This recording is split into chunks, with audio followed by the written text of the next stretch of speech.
All right. You ready? Yeah, I'm ready. Hi. Hi. How are you? Good. How are you? I am better now that I have you here with us. I'm not in a cage anywhere, so that's surprising for once. I know. Just in case no one read the description of what we're doing or who's here today, introduce yourself so everyone knows who's here. I am Phoenix fucking Marie. Phoenix fucking Marie. Right? I love that. I don't even know where to start with this. Let's start with this. So I've known you your 13, entire career, 13 years.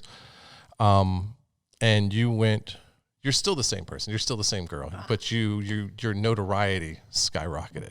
Yeah, which is crazy. Thank you guys. So you came in, you were this gearhead who liked to work on cars with your dad and doing all these cool things and just kind of being you. And then you suddenly, out of nowhere, and it's not that it wasn't deserved. Clearly you earned it. Thank you. But you suddenly were Phoenix fucking Marie. Right? Like the Phoenix Marie. At what point did you look up? Did you wake up one day and were like, fuck, I'm famous? Like, how did that feel? And do you remember the day that it happened?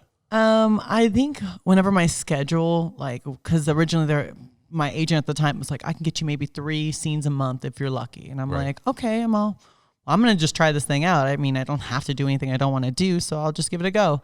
And all of a sudden it's 30 days in a row and I'm like, holy shit, I don't have any time off. And then you're making really good money and you're like, oh, wow. And then you find this thing called Free Ones and then you're like, oh, I'm one of the top ranked girls. That's crazy. I'm number 1 on Free Ones. What is that? Right. And then you start looking at all these other little sites that rank girls. I'm all, how did I get up there? Why do people watch me? They're watching me? Hold on. Really? These people are actually watching me? That's crazy, you know? There's this many people that know who I fucking am. And it's overwhelming a lot sometimes, especially whenever I get new male talent. I was at a studio the other day getting my makeup done. Sherry DeVille was there. You love her, right? Amazing. And the male talent that was working with her literally spazzed out. He goes, they were done with their scene. They'd shower. And he's like, oh, my God, that's Phoenix fucking Marie. Oh, my God. Oh, my God. And said it just like that. And I was like, and I'm halfway done in makeup. And I'm like, oh, God, who is this kid? And he's like, and Sherry DeVille goes, do you want to meet her? And he's like, yeah, I do kind of want to meet her. And so he came in and shook my hand. He goes, hi. And he said his name. And I was like, oh, you're so sweet. And then Stephanie, my makeup artist, was like, you just made his fucking day. He must. And I was like, yeah, he just touched the hand he was jerking off. It was cute, though. Never gonna watch that hand again. Probably not. You still have that obviously happening. You people, let's backtrack. Okay. You retired 2 years ago, 2.5. Yeah. So since you retired, do you get that on a regular basis where people are like, oh my God, you look like Phoenix Marie, or are you Phoenix Marie? I actually get that a lot, especially at the nursing job that I do now. Right. So a lot of people come in there, and I do gains weight, which helps with erectile dysfunction. And so I'm holding a guy's penis, and they literally halfway through will be like, you look like somebody. I'm all, who? And they're like, Phoenix Marie. And I'm like, yeah, it's me. One kid jumped off the table. I was like, oh my goodness, this is great. Kids. Do you feel that it's awkward for them because they're like, it's not a big deal because you're just a nurse? Right. Air exactly. Quotes, nurse. Yes. Holding their penis, helping them out with something. And then you say Phoenix Marie and they're like, fuck. And they're like, grow for her. Please grow. Show her I'm a man. I'm going to show her the dick I'm going to use on her. Go. No, it's not working. It's like, you're here because you have ED. And I clearly know this, guys. I'm not trying to make your dick hard or make you come. Though I have had guys get fully fucking erect and pre-cum coming out. And I'm like, it's a medical procedure. And they'll have a nice dick. And I'm like, wow, that's a good fuck. That'd be a good dick. And I'm like, oh God, Melissa, you're not allowed to do that. Don't do that here. So how did you get into that? Once you retired, how did you decide that was where you were going, the field you were going to? So I kind of was obviously not done with porn because I still love porn. I still have my OnlyFans and stuff like that. It was it was a dare. It was literally a dare from the doctor that I know. And he looked at me and he goes, well, I bet you couldn't go to EMT school and pass. And I was like, bitch, you don't know me. So don't you fucking dare me, right? Motherfucker. And I went to school for EMT over my last shoot. And then I started school the next week, I think. Right. And then I loved it. And I'm all, okay, cool. So I got my EMT license. And then he hired me on in his office. And then this Gains Wave and Femi Wave stuff came in, and he's like, who better to help guys feel comfortable about their sexuality in females than you? Right. And I'm like, this is a good idea.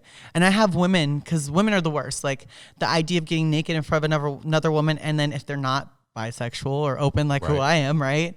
They'll be like, oh, well, I might have an ugly vagina. Like I have women literally downplaying their vaginas before I even do the procedure. They're like, I probably have a big clitoris and I think I have big. And I'm like, okay, first of all, there's guys that like everything. Don't worry about that. And I was like, and I've seen a lot of vaginas, and I say it just like that. They don't know why, right? Right. And so then I'll start doing the procedure, and then afterwards they'll be like, you were the perfect person to do this to me. That's awesome. Thank you so much for making it comfortable. And I'm like, it's sex. I want you to have better sex. Like, you're here because you want to have better sex. Right. Fuck yeah. Like, and I prescribe to the girls to get a magic wand. Right. Because I'm like, you need to have orgasms. It actually helps the procedure with more blood, more angiogenesis. Right. Why not? And these girls are like, oh, I've never heard of it. I'll literally buy them and gift them to people. I'm like, listen, you're really cool. Here you go. You're really cool. Here you go. I was like, I need a contract with those motherfuckers. I was going to say, you should reach out to Hitachi. Hitachi, listen. Yes. She's giving them away for you fuckers. For you guys, to help you guys. So then they'll tell 4 friends and I'll tell 4 friends, the usual. The magic wand. Yeah. And I literally, and I don't know if you know this or not, but I'm a lot better at it now. But I still have to have clothes on. Oh, you mean the vibe? Yes. I'm like, no. Little thing that you guys may not know is that Phoenix is really good at everything she does, but the one thing she does not like to do, even though she could still do it, is have the fucking vibrator on. It's not my friend. Which I love, though, because there's so many girls. I've had girls that come on the set, and I put the vibe on them, and I hold the vibe, and I hold the vibe, and okay, let me grab some lube or let me do whatever. And I get the fingers going, and I'm good with the fingers. Yeah. Agreed. Thank you. Yes. And so I've got it all going, and they're just sitting there, and they're sitting there and sitting there. And I finally look up at them during the scene, and I was like, you masturbate a lot, don't you, slut? And they're like, I do. And I was like, that's it. I'm not waiting on this. Yeah. And I leave because if you could put the magic wand on you, and you can't get off within 30 seconds. Honestly, most 30 seconds. Yes. Like up here over the jeans and panties. But like if it's more than 3 or 4 minutes, like I don't. Stop masturbating so much. Yeah, I still come a lot, so I don't know. I mean, maybe I'm just very sensitive down there. It's the only thing I'm sensitive about. No. So, let's see. Notes. I have notes. He has notes. I have notes. I was gonna ask, how's everything going with you and Kink? It's good. We are trucking along. I don't know if I haven't talked to you. Have I talked to you and told you about the new movie I did? No. I did a new movie. It's called Derelict. And Becky was telling me, she's like, it's funny, you keep making these movies and you have one word and it starts with a D-E. Like, are you going to have a pattern of doing it? Yeah, demon will be the next one. I like it. Let's do it. You like to be a monster, it'll work, right? Yeah. So I made the movie back in May, and we got it put out just in time for nominations. Nice. And apparently you don't have to be just in that window. They have slack on that window, apparently. It's not a hard line depending on who you are. And who you produce through, right? Right. So we put that out, and XBiz is XBiz and AVN is AVN, and they usually don't coincide so much. Some of them do, and obviously the girls, and we know the game. Yeah, we know the game.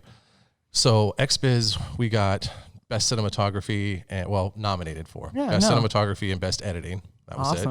But I'll take it. Yeah. And then there was 1 or 2 series that I've done that I did outside of the normal branding that we have, like Hogtied and Device. Right. They got nominated for like Best Fetish or something like that, which was cool. Yeah. And then AVN was last night, and we ended up with. I screenshotted. Oh, let's see. I would too. Well, what's funny is it's not your first time being nominated for an award, though. No. You have others from other movies you've done. So. Right. So there is from there. So there's 1, 2, 3, 4, 5, 6, 7, 8, 9. 9 noms. I don't think I've never got 9 noms in anything. Well, so here's the thing. There is, for instance, this one we were talking about before that's highlighted, and you can see. Can we talk about it or no? Well, we can, but the thing is there's not going to be. They don't give directors credit. Right. So, but yeah, we could talk about it. It's Best Gonzo Production, and it's Mofo's Lab 2. And what happened in that do you think makes it the best Gonzo? I mean, obviously it's shot well. It's shot well. Right. It's shot by me and my crew. See, I already knew. There's that. Right. Cat's out of the bag, guys, in case anybody was wondering, those other side things I always talk about. And it was an experiment that they did at Mofo's, and they were like, let's do this Mofo's Lab. And it wasn't just me, but the Mofo's Lab #2, every scene in that was shot by me and my crew. That's awesome. So there. Without the director credit, I'll still take it. Yes. So there's that one, and then there's, let's see, there's best niche series or channel. Device Bondage is there. Nice. Best director for dramatic production. So it's not just best web director. Like I got dramatic production. Dramatic doom doom doom for Derelict, and then we have things like best solo tease performance, which was a fucking machine shoot with Cherie. Oh, see, I already called it. Best art direction was for Derelict. And best action thriller. So not best BDSM, which is the nichiest of niche. You're right. It's best action thriller was Derelict also. That's awesome. Who else was in your category for like thriller? Thriller is Derelict, A Night of Reckoning, which is Digital Playground, 3 Cheers for Satan, which is Burning Angel. We love Burning Angel. Yes. What We Do for Money, Sweet Sinner. I don't know. Yeah. And then You Will Regret This, Digital Playground again. So interesting. I feel like I'm in good company. Yeah, definitely good company. And if I'm not mistaken, I think the way it works is best action, best this, like all of the things that win the best one thing all go into the pile for the best movie of the year. I think so too. So you got a lot of chance. I love it. It's better than it was. So it's cool. Yeah, it's that's going on. I think I'm trying to see, is there anything else that's in here? There's so many weird ones. Yes, there are a lot of weird ones for Avian. I feel like they're just making shit up now. It's like, hey, wait, the best vagina lips goes to? Oh my God. That's the cover. I was like, I think that might have something to do with me, and I went and found the cover. Yeah, you should show them. Can you show? Wait, is this on YouTube? Then you can't show them. Yeah, nope, you can't. No, don't look at things, guys. Yeah, this is YouTube. This is being recorded. Yes. But besides that, let me go back to my questions. But besides that, it's good. I'm staying busy. We made the movie. Kink was happy. We're going to try and get it on independent film stuff for like the festivals. Yeah, like the Sundance and all that. Right. I don't know if we're going to try. I'm working with the PR person, the publicist or whatever his title is at Kink to try and get, because there's also like a thriller horror festivals that are like all over the world. Yeah. I'm not really keen on hopping on a plane for more than 3 or 4 hours. Come on, you can go to Germany. You would kill it in Germany. You know this. I probably would, but I'm not going. Not unless I get really sedated. Listen, we got alcohol, and I'm sure you can find other things very easily. We have girlfriends. Yeah. So let's see. What else was I going to ask you about? Well, you've kind of already told us. I was going to ask you what you've been doing since you retired. Well, I guess I can tell you about the contract I'm on now. That was going to be the next question. Yeah. Let's talk. Yeah. So you just out of the blue, Phoenix Marie's been retired for 2 years, and then suddenly someone says, "Hey, Phoenix, can I talk to you?" And what did they have to say? So I had talked to MindGeek, which is Browsers, one of Browsers' companies, who I've been shooting for. I'm the #1 shot girl on that site. I'm going to knock on wood because people keep trying to do more scenes with them. I'm like, I'm the only one with 120 something scenes, me. But and I love them for that. And I think part of that is because I can do things that guys do to girls, but we'll leave that alone. And so I talked to them in January, and you know what? I just wasn't really sure at that point. Right. And then come July, I spoke to somebody in charge over there, and they were like, hey, we do miss you. And you know what? You're worth whatever you want, so let's just make it happen. It's a done deal. And I was like, oh, my God, I'm going to do porn again. Holy cow, wait, hold on. I don't know what I'm doing. And then I had helped get Manuel his contract with Browsers. So Manuel's a contract guy now. Holy shit, because they're racking them in with the the contract girls. They've been around since we've been in the industry. Right, but they kind of died away. Right. And I feel like they're the first ones to bring it back within the last year and something, right? So then they were like, yeah, they're all, how would you like to? And then I helped Manuel, and they're like, I think it'd be really cool if like Manuel's come back and my come back. Like, we definitely have to make that happen. They're like, okay, cool. So then I did my first new Manuel, and I could barely take his dick. Now, is Manuel, I'm so detached from mainstream porn. I knew you were going to say that. I tried not to be, but I'm busy with other shit. Exactly. I got to make bitches scream. It's not my fault, right? I'm sorry. So he also retired. Mm-hmm. Yeah. Well, he stepped away from Browsers for about, I'd say 7 years, just because he was doing his own thing, obviously. He just started doing the Jules Jordan stuff, so he had stepped away from Browsers. And then with Pornhub becoming what it had, they were taking his information, stuff like that. So Manny's like, dude, fuck you guys. Like, I can't be associated with somebody who's stealing my money. Well, there's that. Right? He took my money. I'm not happy. And then they agreed upon a term, and Manuel's now a contract boy. I love calling him contract boy. Come here, contract boy. I was like, come here, bring that big giant dick that scares me over here. No, I'm just kidding. Keep it over there. No. Wrap it with your contract and bring it to me. Yeah, exactly. Along with the check. No. So how long is the contract? Mine is for 6 months to be renegotiated. I've only shot one scene. I'm going to shoot another scene actually in December. It's December 18th, so you guys will look for some BTS. I can actually talk about it. It sucks so bad shooting that day and not being able to talk about like me shooting that scene. I was like, fuck, I can't even tell anyone I'm doing this. And it like the makeup artist's like, your hair and makeup look great. Let me take a photo. I'm like, you can't post it anywhere until after the scene comes out. Right. So is the first scene out now? yes, it is. So go to Brazzers, guys. It's a hilarious fucking picture. Like they have a picture of me literally being choked, laughing, tongue out, and then like Manuel's dick at me, and it's really cute. So everyone go look at it. That's awesome. Yes. So are you kind of doing like you're doing it at your own pace? You're not like if they call and say, hey, we want you this day and this day and this day and this day, and it's all going to be in the same week. You can be like, no. Yeah, I've got 100%. Other shit. Yeah, they're totally. I actually, when I agreed to do the contract, it was only Friday, Saturday, Sunday. Okay. That's it. I've done a few exceptions here and there, like just because obviously going to New York for them for their little pop up there and stuff like that. Like I'll work around that, but for the most part, they know I have a job full time and they're really respectful of it. And you're going to keep your job. Yes, I got to keep the job. I'm gonna make that guy too much money. He'd be very upset at me. But you enjoy the job, right? I love it. Okay. I mean, think about it. I mean, I hold dick all the time, so it's nothing's much has changed there. There's just no pop shot on my face. And there's no cameras. Yeah, exactly. I'm like, oh, no, trust me. He was like, I should put a camera in there just in case. I was like, yeah, you probably don't want to do that. No. Because we start talking, and like guys are very open with me, obviously. Like they'll just be like, yeah, so I really want to make it so I can make my bitch cry. And I'm like, yes, I understand. I was like, that's the goal for every man, right? You know, I talk about that not often on here, but the how the male ego and the whole I'm going to make my bitch cry and I'm going to own that pussy. And I'm like, if you just stop, how about you just put in all the effort you can into making her come. Right. And making her feel good. She's going to reciprocate. Yes, I agree. 99% of the time. There may be some bitch that's like, I got mine, get the fuck off. But you know what? That's what you get, motherfucker, because you probably did it to some other girl. Yeah, I agree. But it's like there's something about these guys that I'm going to own that pussy. And what's my name? And I mean, I went through my 20s. I had the notches that I put in the belt thing. But I found out, especially with the performing, is if I just focus directly on you and what feels good to you, and then there's you enjoy it more. You're happier to come back and see me. You maybe even look forward. I haven't seen JP in a while. I was like, I'll send the text. I think I've done that to you. I was like, hey, you know what? We should shoot again. And you're like, okay. Got the bitch. She's coming back. Oh, I joke all the time that that's my retirement plan, is that all of the girls that I've worked with over the years, you're going to move, you're going to stop, you're going to get out of the thing, you're going to be just in a normal life, and you're going to get that itch, and you're going to be like, fuck, I need to call JP. I'm like, just tie me up to the bed. Just leave me there, okay? Don't worry. It'll be fine.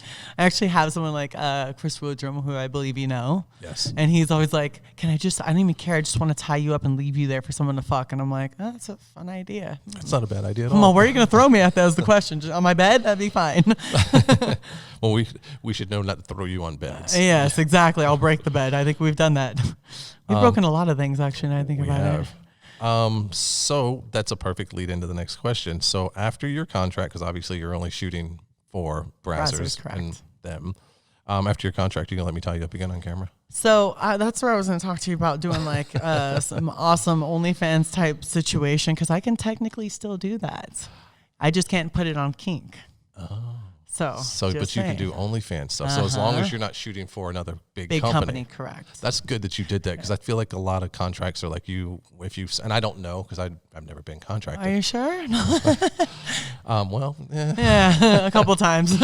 So, but it's like I feel like most of the time they're like, you don't get to do period. You can't do anything. Right. But MindGeek or Brazzers is allowing you guys to still do your OnlyFans. Yes, stuff. 100%. That's good. Yeah, it's really sweet of them. They're just like, we just don't want you competing with our brand. I wouldn't go and do like a pretty girl type thing for somebody else that obviously is going to be similar to what I shoot for them. But I'm not being tied up at Brazzers, so I'm just saying. I know a guy. I know a guy too. All right, well then, hey, we'll talk about this. Yeah, we will definitely talk about it. What got you into porn? What was the thing that made you say, I want to do this?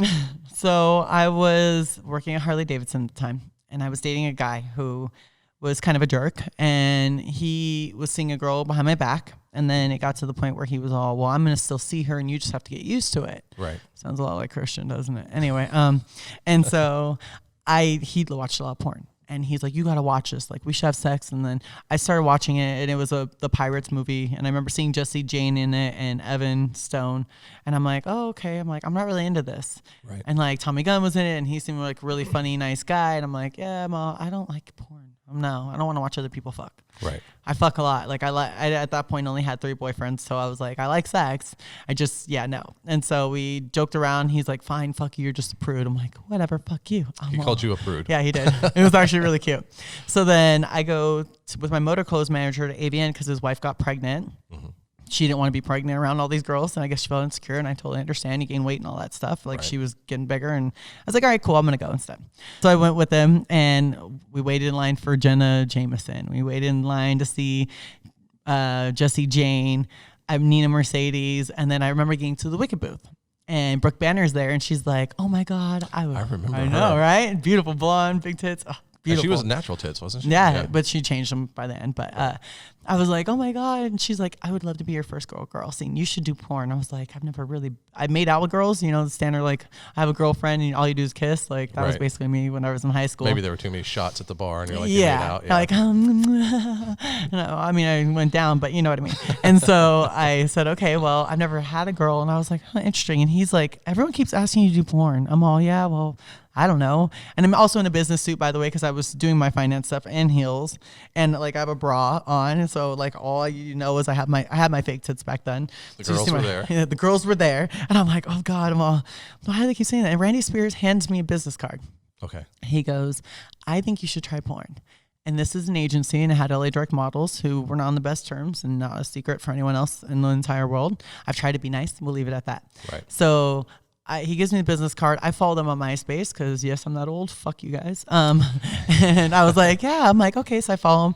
And Chris Lloyd was working at the time. And so Chris is like, hey, listen, you're Chris really Lloyd hot. He was at LA Direct at the time? Holy fuck, Chris, you're a whore. He's such a whore. Because he did Big Love. Right. And then he went to 101 and then he got out. Now he just does music. So because him and Dee did Big Love together. They teamed up, right? Yeah. Yes. So then I was like, okay. And then next thing you know, he'd basically been being nice to me, and I was like, you know what?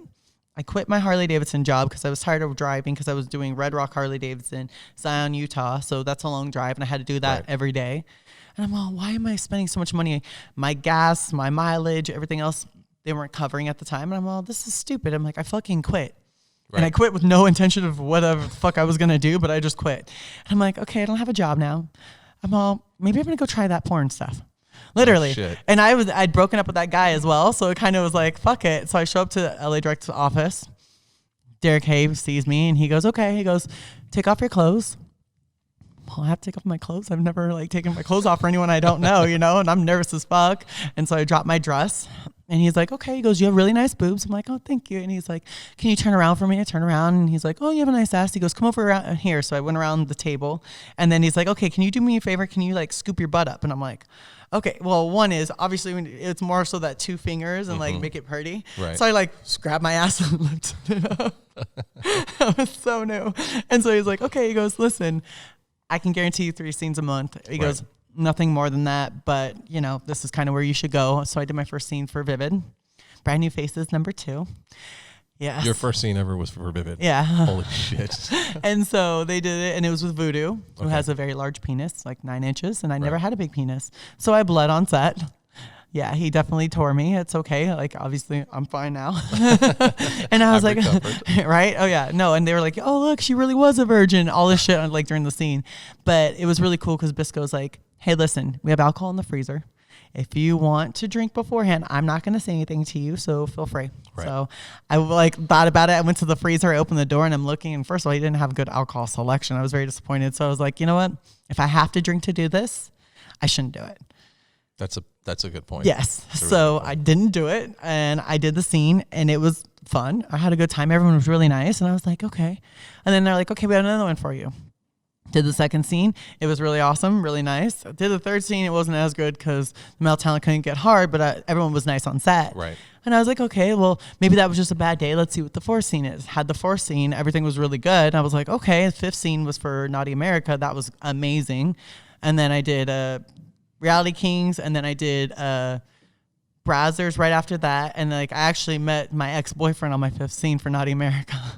I wonder who that is, about that tall. Mm-hmm. And then, Mr. Clean. Yeah, Mr. Clean, exactly. We'll leave it at that. And so then I was like, okay, this is where we're at. And I'm like, okay, I'm good. And then I just kept going and I kept loving it. So I was like, It wasn't a vengeful thing because obviously I knew he'd end up finding out I did porn. Right. And then he actually hit me up and he's like, I can't believe you're fucking doing porn. You're such a prude. Now you're over here just being a whore. And I was like, yeah, I am. Thanks. I make really good money and I get really good dick. So bye. And I'm not fucking you anymore. Exactly. And he tried to get back with me and I almost did, but then I stopped. So we're good. I hear that so much that the girls, they go into porn.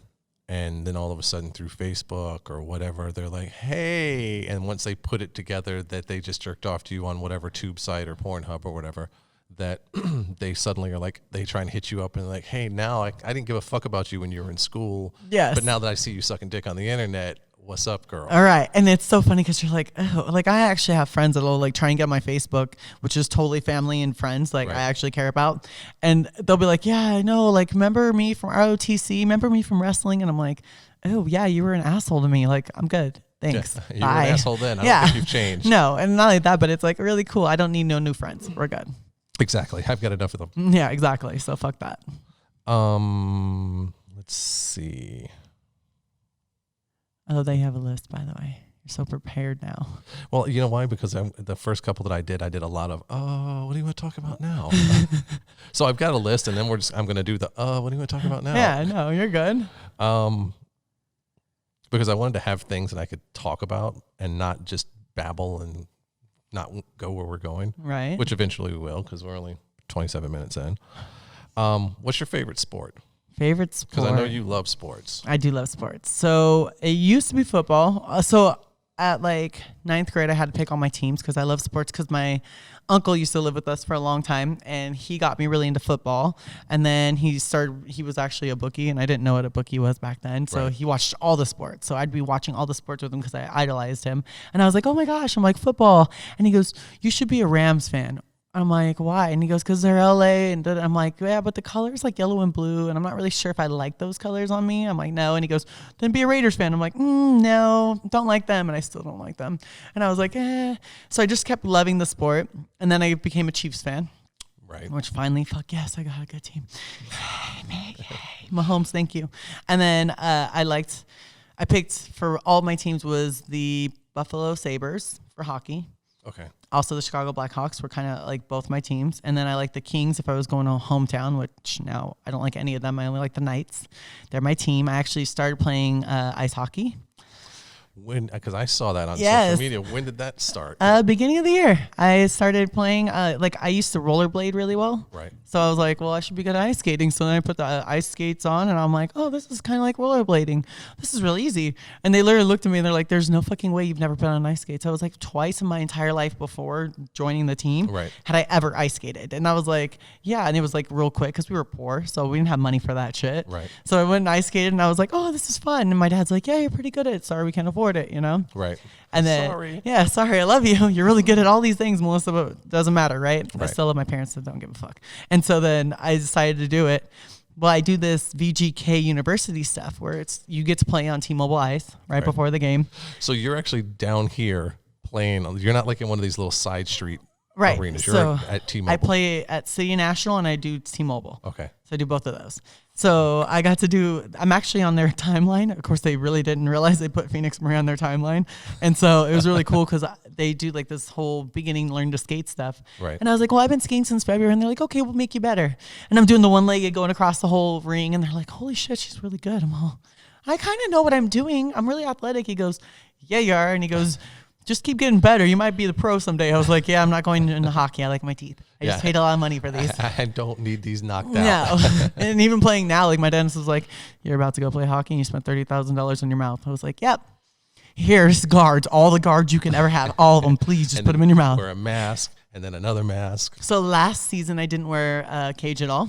Okay. Because I was just like, no, I'm not going to wear one. And then this year in the start, I was like, you know what? I'm going to wear one just in case because I went up a division. Right. So I started at E, now I'm a D League. So I was like, the guys are a little bit better. Sure enough, the first fucking game back, puck bounced off my cage. I was like, well, I'm really glad I had that mask on. Because that, $100 mask saved that $30,000 Yeah, smile. exactly. I was like, wow, that could have sucked. I was like, okay, so I'll wear it. And then I hit or miss on wearing it now because I'm just like, you know what? I'm really good. I can move out of the way, so fuck it. Yeah, Ninja. Like, I bodged. Like, So what did you say your favorite hockey team was? The Golden Knights, Okay. yeah. Now, I mean, obviously I have season tickets, so I go all the time and I support them. And I actually am friends with a lot of the guys. We used to work out at the same gym together before they were Knights, before we even had a team. Right. So it was kind of cool that some of them got to join the team. And I've been to Chicago games for the Wolves. So I kind of, I don't know. Everyone's really nice on the team. I haven't had sex with any of the Golden Knight players. I'll just leave it at that. Yet. I'm saying, I'm not assuming anything. All right, exactly. I didn't say anything about the Wolves, did I? No. Oops. I got a cricket button over here. I don't know which one. I think it's this one. Hold on, let me see if I got it. If I can push the right button. See. Yes. That's the first sample I've used so far. Right, I love it. We're here, guys. We're sampling. We got this. The look on your face when you were like, I don't like the Raiders. What was that about? So I've never been a Raiders fan ever in my entire life. Obviously, I used to watch their games because my uncle would. But then I was like, yeah, I'm a Chiefs fan. So the biggest thing is now that they're coming here, I have people like, are you going to go to the Chiefs games in like the Raiders stadium? I'm all, unless it's a Super Bowl game, you will not catch me at the Raiders stadium. Fuck the Raiders. Really? That hard, yeah. Fuck. I'm a Chiefs fan. When I was dating the football player I was dating back in the day, he was like, "You're now like on one of my team," and I was like, "No, I'm still a fucking Chiefs fan." He's like, "That's so weird." Yeah, no. That's like Becky is because I'm a Green Bay fan, right? And she's a Bears fan, and I'm like, "You don't even watch the games anymore." I was like, "Just come to the bright side, leave the Bears," and she's like, "No, I can't do it." My friend Mercedes Lewis plays on the Packers now. Oh, really? Yeah, he's my friend. Oh, you want something signed? I might be able to talk to him. Yes. I will help. I got you.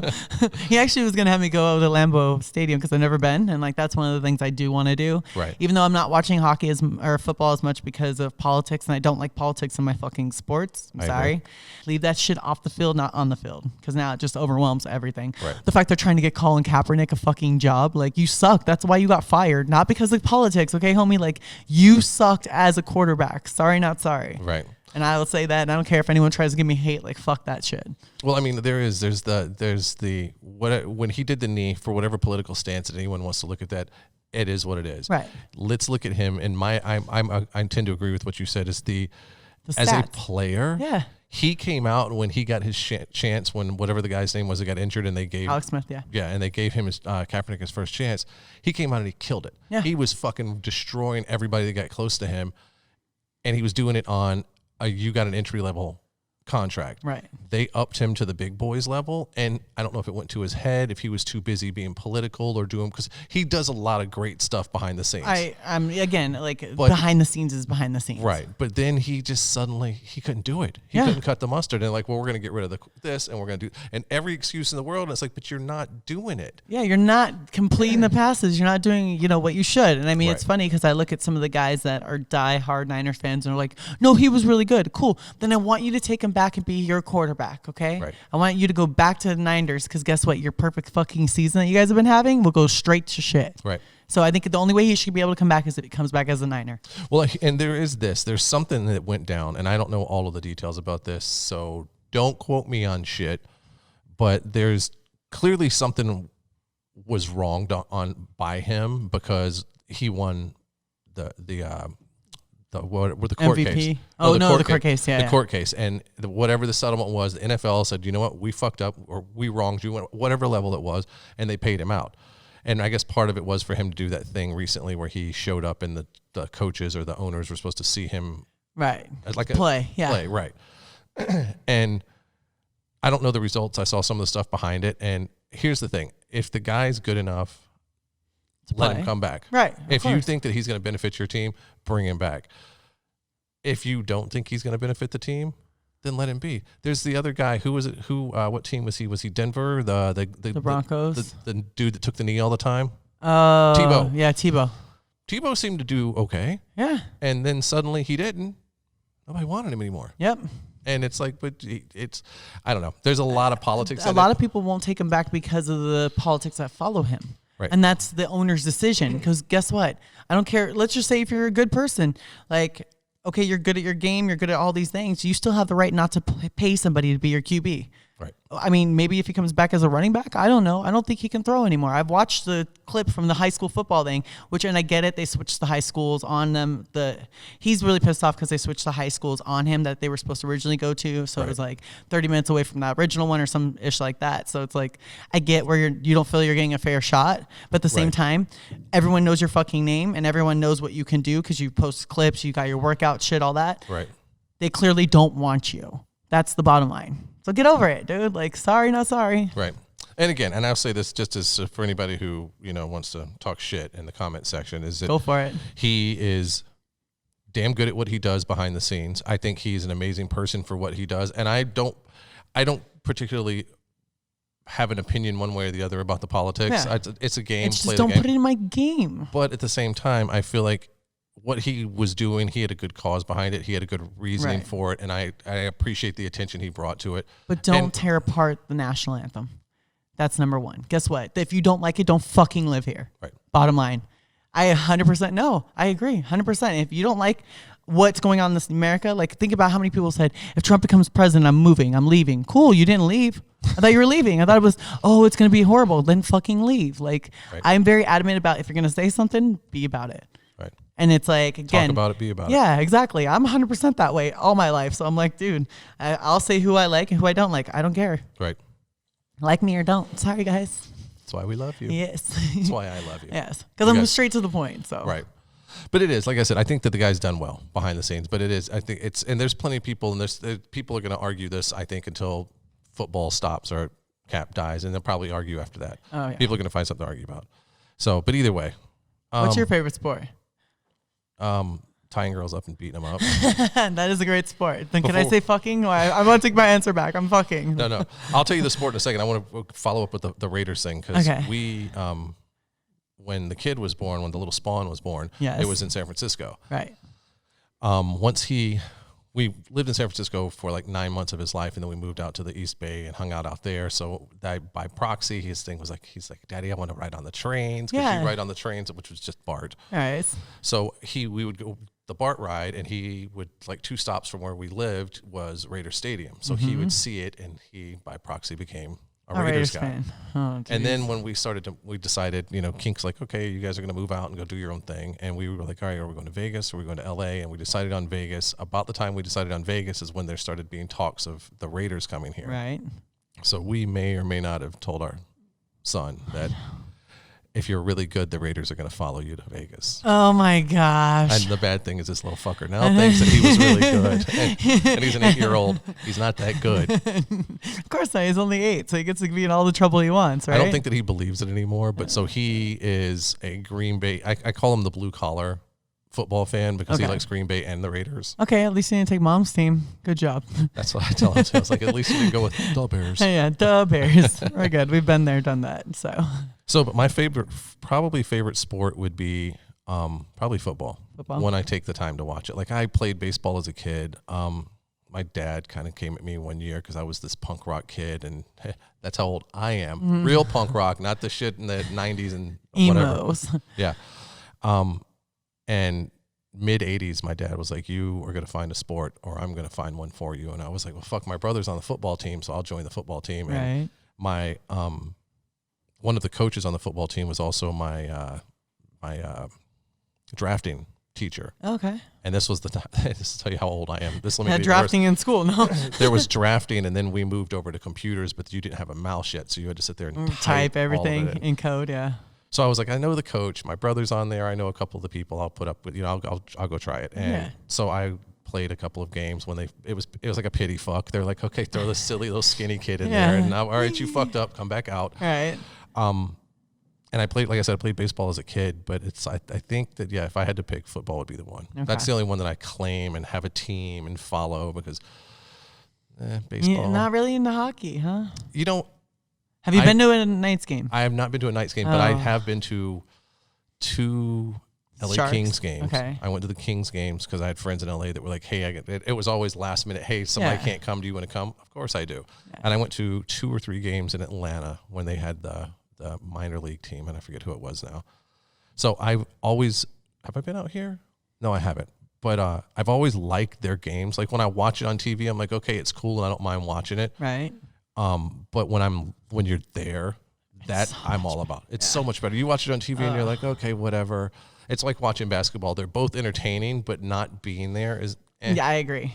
That's what it was. And baseball too. Yeah, baseball too. But baseball is. We've been to the Aviators game out here. Have you been to theirs? No, I have not been to the Aviators. It's a really cool stadium. You can have a pool in the outfield. Like, they got a fucking pool in center field. Yes. Well, outside of center field, so you can rent it. They've got like a splash pad for the kids to play in.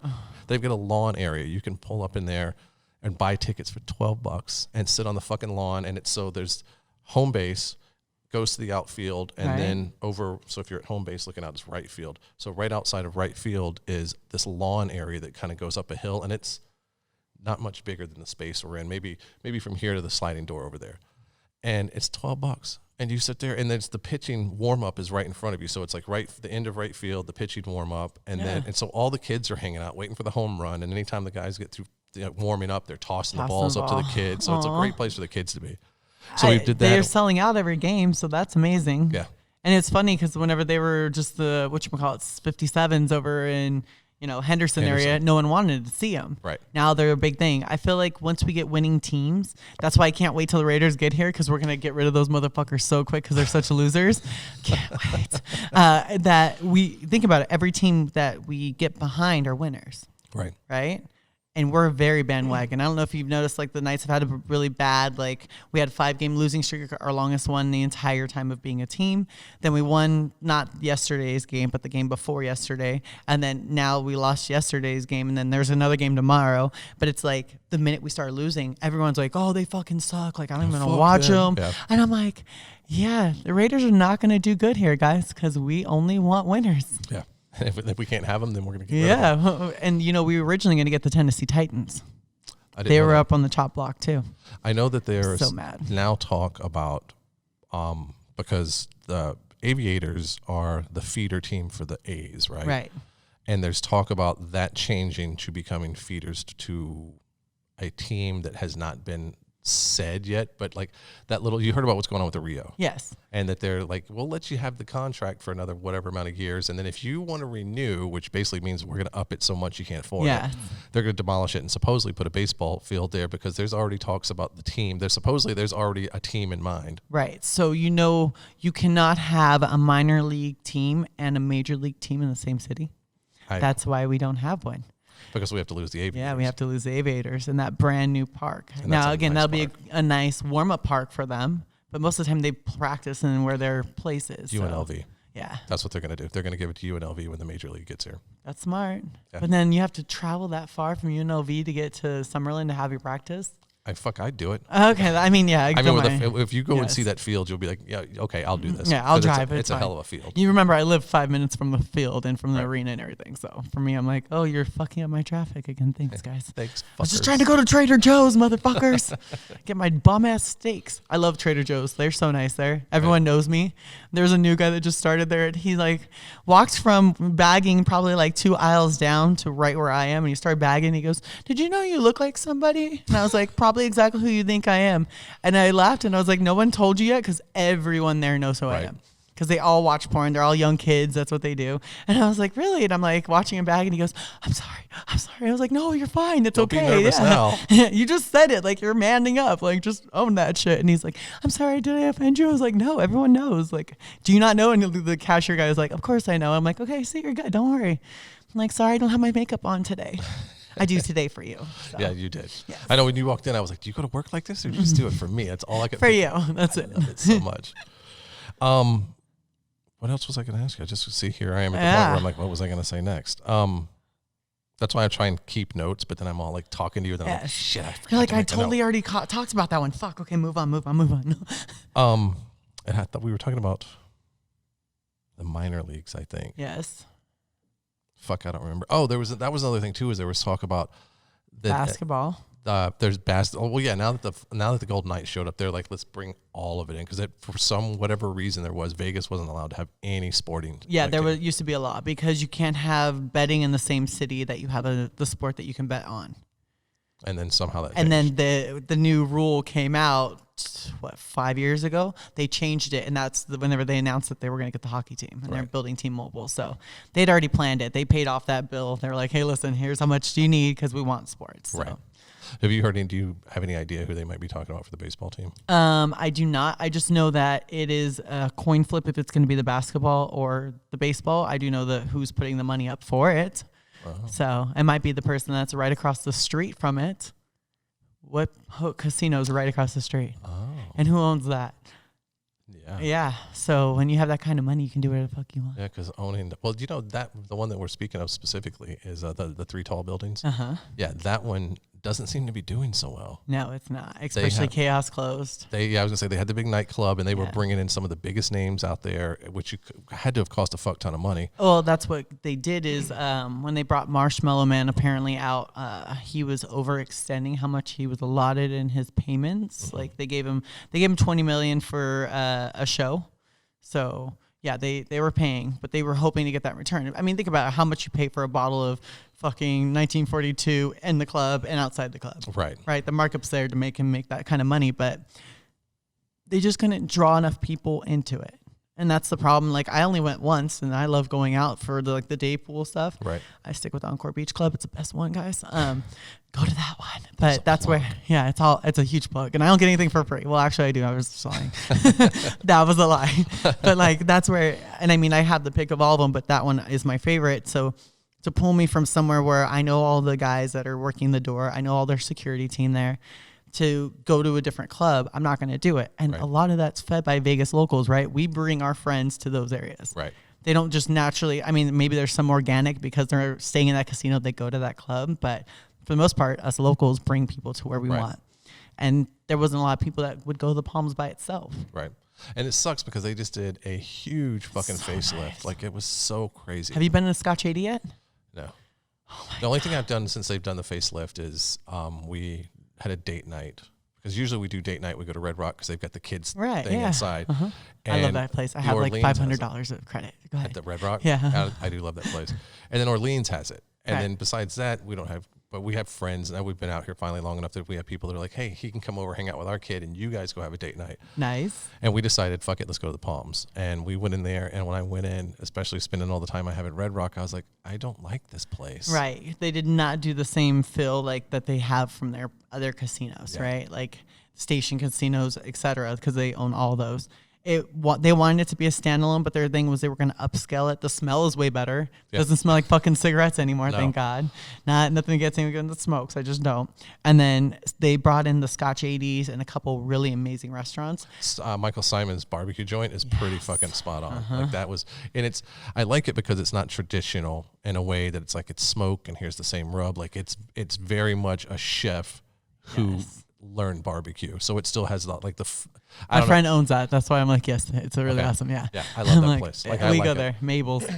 There's and then if you went, instead of going to your right when you go in through the main entrance, you go to your left and you follow it all the way down. There's a Cause statue there. Okay, the artist Cause, really awesome artist. You go in and they literally have every Scotch since like the 1800s there. No shit. So if you like Scotch at all. That's the thing. I don't like Scotch. Okay, what do you like to drink? Almost everything except Scotch. Okay. I like wine. Do you not like peatiness in it? Is that why? That's part of it. It's I love whiskey. I love whiskey too. Okay. But the thing to me every time, and I've tried it. I've tried the good stuff. I've tried the better stuff. I haven't tried like the over the top. Yeah, you're like Pappies and shit like that. But I've done like I've done the stuff that costs more than I'm going to spend on a bottle. Right. And to me, it tastes like someone took really good whiskey or bourbon and poured it over cardboard. Right. And so I hate the peatiness. I don't. Yeah. And that's like and I know there's different scotches for that, but like you get a Macallan Reserve pour, it tastes like a whiskey. It's smooth, like, because I love whiskey. Like, I love Manhattans. That's like one of my favorite go-tos. Like, if you walk in I love Rise. I like all of it. I like hard alcohol, and I like tequila, like 1942. Literally, that's all I drink. I know when you said 1942 earlier, I was like, ooh, tequila. Yes, that's my favorite. Have you tried Casa Amigos? Yes, I have. Not bad. I like that. I do the añejo. That's like my sit at home and shake around with a little bit of ice in it and sip on it, yeah. Yeah, but if you can get 1942, just do that. Well, 1942 is a fuck ton more expensive. Yeah, it is. Like maybe $75 more for a bottle. Yeah, but I know a guy. Okay. So it was funny. He actually came across the club bottles. So it lights up. The whole emblem of the 1942 lights up. Right. And so I was like, oh shit. And it's only $700 at a store where it's like 5,000. Well, it's 5,000 if you go to the club. And you can only get it at a club with the bottle that lights up. And I was like, I fucking need this bottle. And he's all, you can have it. You can just pay like half that. And I'm like, I need the bottle. I need it. And I was like, no, Melissa, don't spend that kind of money on alcohol. No. Even though I have bought in like a couple like $700 bottles of things. Right. And I was like, it was worth it though. Was it that delicious? Yes, it was. Like my wines are ranging anywhere from probably $350 to $700 per bottle. Fuck. Yeah. Thank you, OnlyFans. OnlyFans, Phoenix Marie, thanks. I was just, hey, I'm coming to your house for dinner. You're like, I ain't fucking tying you up. You're gonna make more money off that. I'll bring you alcohol. Don't worry. Oh no, I'd be all about tying you up. Anything to get you tied up, I'm all about anyway. Yes. And the cool thing is, it's like I said, we've known each other for so long, and there's not this like, okay, it has to be, the ABC formula that we do for hogtie. Right. You can say, JP, you will not slap my ass. You will not. He'll still do it. You will not press the vibrator as hard as you can and turn it on high. Not high, no. You know what? Yeah, no, don't do that. I just like, not on high. It makes you want to pee when you put it on high. I don't know why. Have you ever had a girl use it on your cock or no? I've used it on myself. Okay. Can you climax from it? No, I like trying to rip that fucker out by the roots. Okay, so good. I need a little more stroking. Good. But at the same time, if there's fucking going on and she's holding it, yeah. And if she's holding it and I do the like trying to bottom out thing, like the whole thing I just said, yes, don't do. Awesomeness. Yes. And if I'm get just close enough, because I'm not a professional like the boys in our industry, if it hits just the right way, I'm done. Yeah. I'm like, stop. It's even past that whole wait a minute, don't move thing. I'm just like, fuck, I can't even stop it. And she's like, I came already, so I'm good. Fuck it. I'll tell you what I did do recently, and I don't think I've talked about this publicly, so this will be fun. I'll see if my face turns red. I recently went and got the fleshlight. Okay. Grabbed one of those. Yeah. I was like, who did you get? Who were we talking about earlier? That we were just Jesse Jane, Sherry DeVille. No, shaved head tattoos. Christy Mack. Yes. Because I was looking at them and I was like, I don't know which one, there were all of the different ones. There was like Jada. Yes, Jada they had Stevens, her butthole. Her stroker. Yeah. And they had all of these different ones, and I looked down and I was like, you know what? What the hell? Christy Mack. I never worked with her. Yeah. I worked with the rest of the girls, so I'll take the fantasy. Yes. And holy fuck. Was it really amazing? Have you tried the egg? No, I don't think I. Okay, that's another one. So you like the fleshlight. So the egg. So my ex used to travel a lot, and one of the things he'd go to Thailand and stuff, and it's one of the first things they give guys to get an edge, and it feels like it's sucking your dick, and it's like somebody's using their lips across it, and it's sucking it so hard that and they're like $5 eggs, and then you throw it away. It's really cool. I'm like, now I know what I'm going to bring you whenever we do this. Yeah.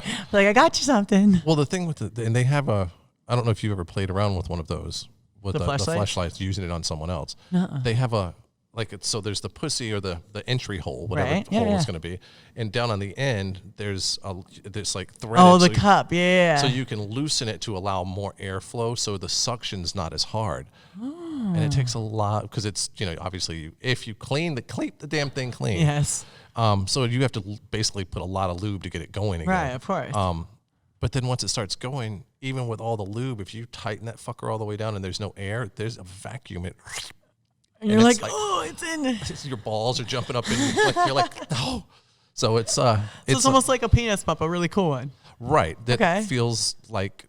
Well, it doesn't really feel like a pussy. I was gonna say, I don't. So I know there's different textures that you can get. Like each girl has their own signature texture. It's the same thing as when. Yeah, I've seen all of those. I'll tell you this. It's the same thing as a man having a piercing, and not like a Prince Albert that's the size of my pinky, but like just a regular piercing. Right. You usually don't feel it. Okay. And the guy can sit there and say he does, because I've got a piercing, and a perfect example is we were on vacation in San Diego last weekend, and I got pierced when I was like in my mid-20s, so that's 20 years, and it has not cut. It's the only piercing I still have. Yeah. And we were sitting around, and all of a sudden you hear this ding, ding, ding, ding on the fucking floor, and we look down, and there's this silver BB. And I'm like, what the fuck is this? And the kid's like, oh, I think I saw that on the table earlier. So we don't think anything of it. We put it back on the table and we go about our business. Sex happened later that day with the wife. And then the next day she's in the shower and she's like, hey, did you lose your piercing? I was like, no. And I reach and touch and I'm like, fuck, my piercing's gone. And she was like, it's in the shower. Oh no. And then I was like, that's where the fucking BB. Well, I knew yeah. the fucking BB didn't come from like my kid was full of shit. And I looked at her and the first thing I said, I was like, we fucked. That was in your mouth. Yeah. You didn't notice? And she was like, the piercing, the jewelry's not that big. And she's like, well, that whole rib for her pleasure just theory went out the fucking window. Yeah, I know. Nobody noticed. Nobody noticed. Yeah.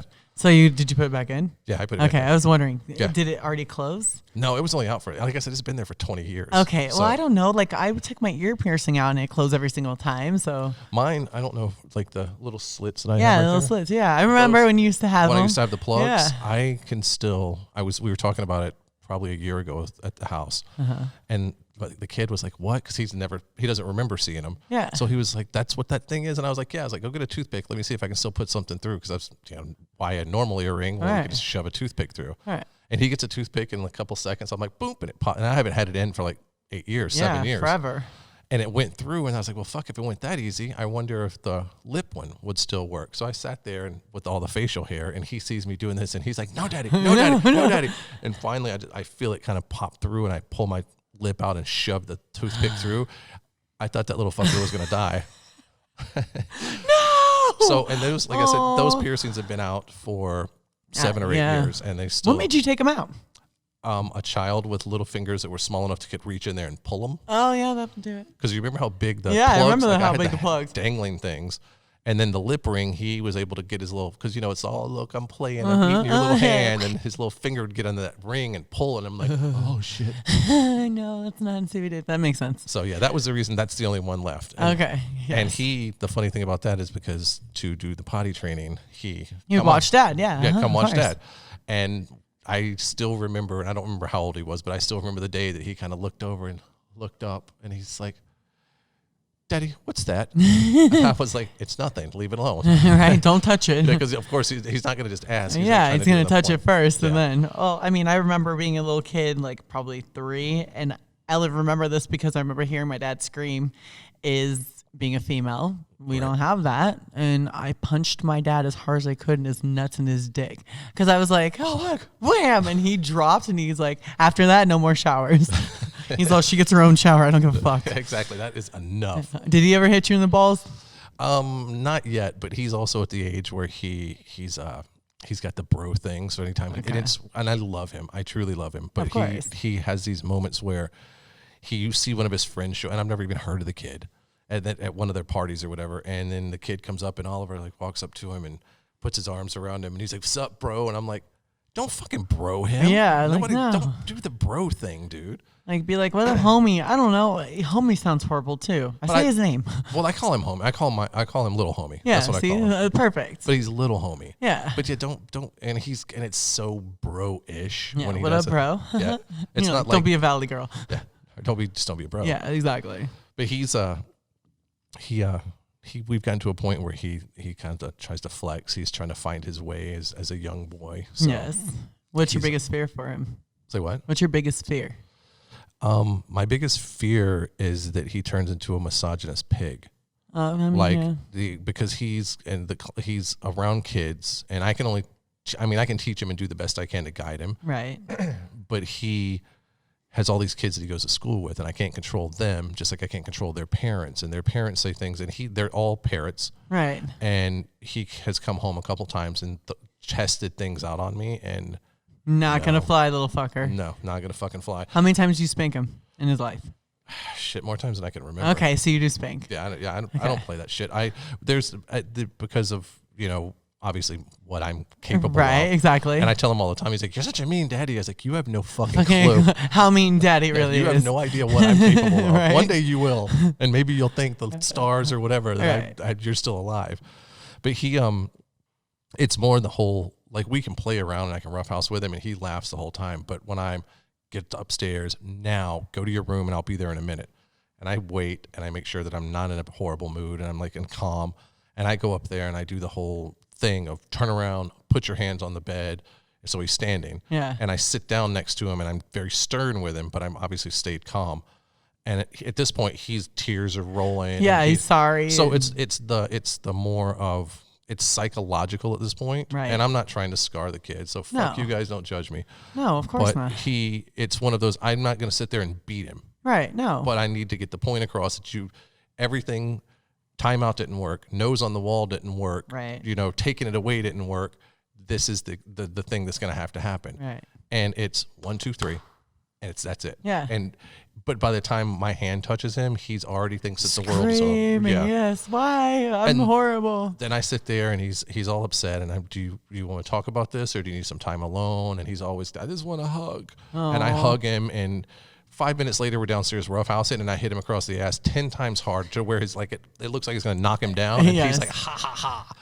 And I think to myself, I'm like, I barely touched you upstairs, and you acted like the world came to a fucking end. And you're breaking my heart because I have to spank you. Yeah. And I got to go in the other room and cry for 5 minutes, and then come back in here and be like, okay, nothing's wrong. And then you're looking at the wifey going, why didn't you just do the spanking? Why do I have to be the one to spank him? Yeah, I usually get you big pussy. Yeah, so of course, because it's your baby. It's your baby boy of all things. So. Right. But yeah, that's the biggest fear, I think, is him not being a pig, trying to unfuck what's happening around him, the influence of like, and he's pretty good. Like does he go to a really nice school? He goes to one of the magnet schools. That's what I figured. And the shit that I went through as a kid, it's not cool anymore. That doesn't happen. Like I got picked on for the clothes that I wore because it was secondhand stuff. I got picked on for having a lazy eye. I was too tall and skinny. I had big feet. All of the things I got fucked with. I got picked on all the way through high school. I got bullied. I had a dude that walk up and would just slap me in the face with his 2 big fucking cousins behind him just because he could. What an ass. Yeah. So, but whatever. Shit happens. That's life. Right. That's how you fucking... You get character. Yeah. Character. Exactly. It. And he, like, about a year or 2 ago, we were doing something and we needed to figure out a nail polish color. Okay. So I put my hand out and I had Becky paint the 3 colors really quick. He saw it and he's like, I want my nails done. So we painted his nails, and that became a thing for him. And obviously I'm doing mine now. Yes. But he, and I'm professional. I get my shit, gel shit. Like, thank God. Yeah. I hate when dudes don't have their nails done. I'm bougie. Yeah. Look at, when did Pope become bougie, guys? I don't know. My gels.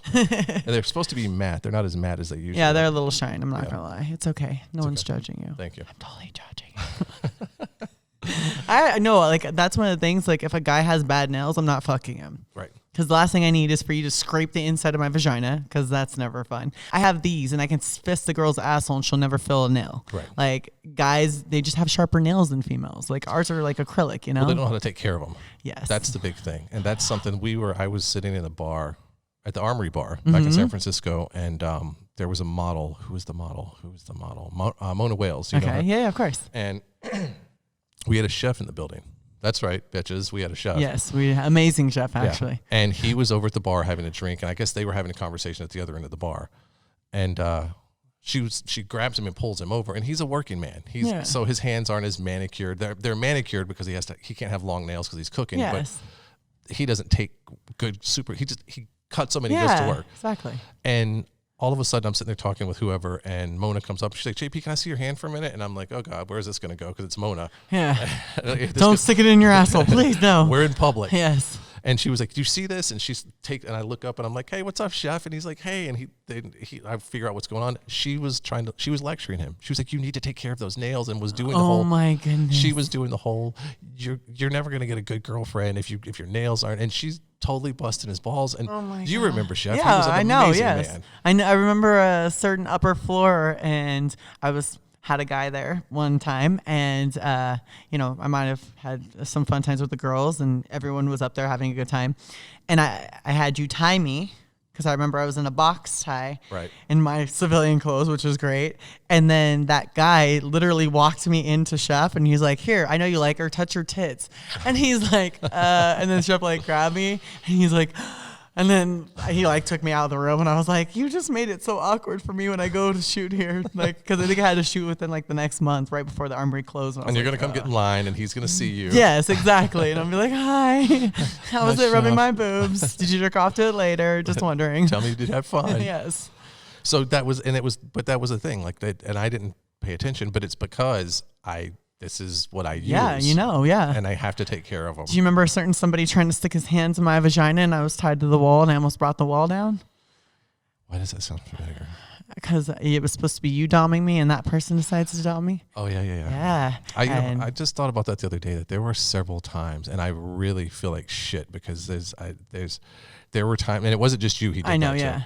And I sit there and think to myself that I wish I would have stood up and been like, you know what? No, dude, no, you don't get to do that. And obviously all of you that he did that with were like, fuck it, I'm good. Right. And I'll be okay. But I'm so adamant about like consent and shit. These like really hardcore about it. Like I sit and think back and I was like, that's damaging shit. And I should have done something and said something. You know what? But the thing is, like, you saw it and like you stopped it because you actually did pretty much put a kibosh to it, and you're like, I'm taking over from this part, and you basically dismissed him. And you're like, you kind of, in my opinion, from what I remember, was you kind of said, she's a bigger name girl, you can't pull this shit. Like, stop it.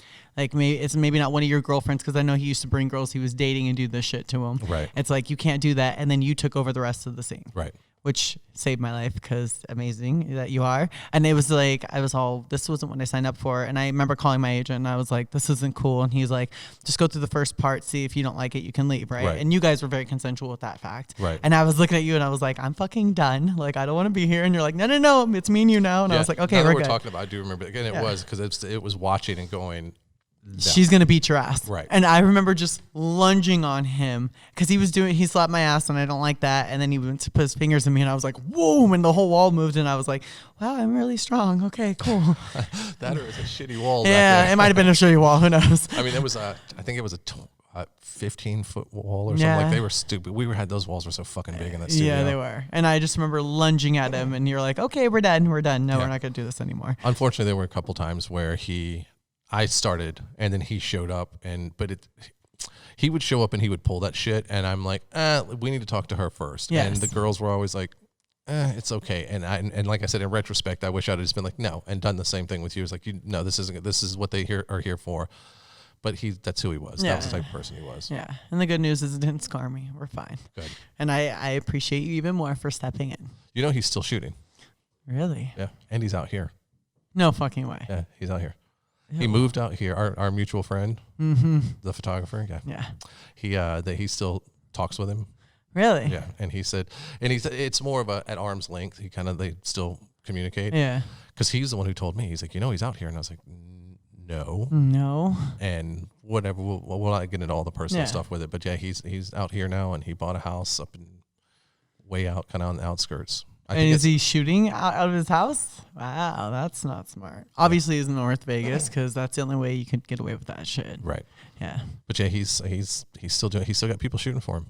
Wow. He's still got. It's still, and I've heard mixed things, and it's just rumor. But the rumor was that he left LA because no one would shoot for him anymore. I believe it. And then he got out here, and he wasn't out here a few months, and there was a girl who I shot who was more of a cam model who had shot with me a couple of times. Mm-hmm. And when I say page, I mean a full notes page on your phone. 4 pages she put up on Twitter about what he did to her that was wrong. Like, whoa. Do you remember the psychological shit he used to pull? Oh, yeah. And he did that with her, and then he turned it into victim blaming and like, it was horrible. And I didn't sleep that night. I was like, I need to do something, but I know as soon as I do something, that target's back on my back. Right. And I spent years getting that away from that fucking thing. Exactly. And I woke up the next morning, and people had picked it up, and they were retweeting it, and it was one of those things. The one time you needed something to go viral, and it actually did. Yes. So a lot of people started pulling back, and they weren't shooting, but he's still there. There's still enough of them there that'll still do it. Wow, I can never. Sorry. I think he's eased up a lot, because we still have mutual friends on Facebook, and someone posted something recently about smoking or whatever, because you remember how much of a smoker he was. Yeah, disgusting. And she was talking about, trying to quit, and because I quit cold turkey, so I did my little story and told her how it was. He chimed in and talked about how he's got severe COPD now. Whoa. That if his heart rate gets over 120, I think that he hyperventilates. So did he stop? Well, he stopped smoking weed, and he's down to just 1 pack a day. And I'm sitting there thinking, you can't breathe, you can't 130. You're going to die from that. 130 beats per minute. I mean, I don't know how accurate it is, but I'm pretty sure me masturbating it can get up to 100. Yeah, me too. And I do that 7 times a day. So for sure. So yeah, I just but he's done. He pops up every once in a while in random things, and I think mortality's snuck up on him, and it's scaring the fuck out of him. Like, he actually donated to someone's GoFundMe thing recently. And was it Ivan? No, it was somebody that I don't know if you know him or not, but he was a kid that worked with us for just a brief second then, and he moved on, and this person that we're talking about kind of wronged this kid in a shitty way, and he donated several $100s to the kid's GoFundMe thing, and the note he left was just trying to get into heaven. Wow.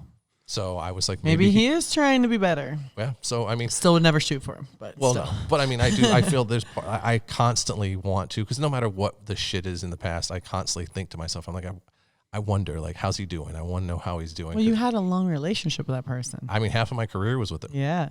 That's a long time. Yeah. So, and you built trust with each other and communication.